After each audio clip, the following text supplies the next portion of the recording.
अगर आपके साथ भी ऐसे प्रॉब्लम हो रहा है कि आप अपने गूगल पे पर बैंक अकाउंट ऐड करने के लिए कोशिश कर रहे हैं, लेकिन यहाँ पर क्या होता है कि आपके सिम पर मैसेज सेंड नहीं हो रहा है, तो ऐसे हालत में क्या करना चाहिए? जी हाँ, इसमें कुछ कंडीशन है जिसकी वजह से आपके साथ ये प्रॉब्लम हो रहा है। फर्स्ट कंडीशन है कि आपके जो सिम है उस पर आपका रिचार्ज होना चाहिए। जी हाँ, उस पर आपको अनलिमिटेड रिचार्ज होना चाहिए।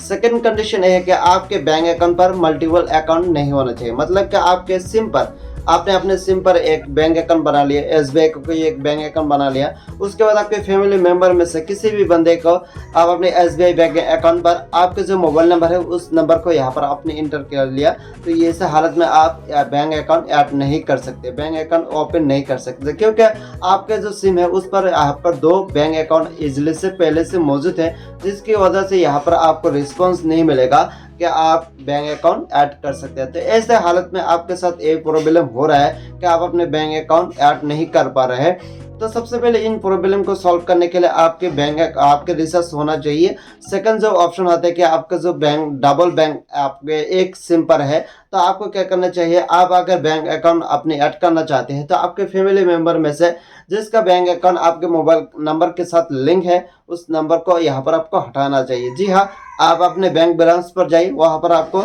सिम चेंज करने का ऑप्शन एक फॉर्म मिल जाएगा, उस फॉर्म को फिलअप करके आपको इजीली से आप अपने मोबाइल नंबर को चेंज कर सकते हैं। उसके बाद आपके सिम पर सिर्फ एक ही बैंक अकाउंट होना चाहिए। जी हाँ, किसी भी ब्रांच का हो, मतलब कि एसबीआई का हो या इको बैंक का हो, आपके एक ही बैंक एक ही सिम के साथ लिंक होना चाहिए, तब जाकर आप अपने बैंक अकाउंट ऐड कर सकते हैं। तो ऐसे हालत में आप इजीली से आप अपने बैंक अकाउंट को इजीली से ऐड कर सकते हैं।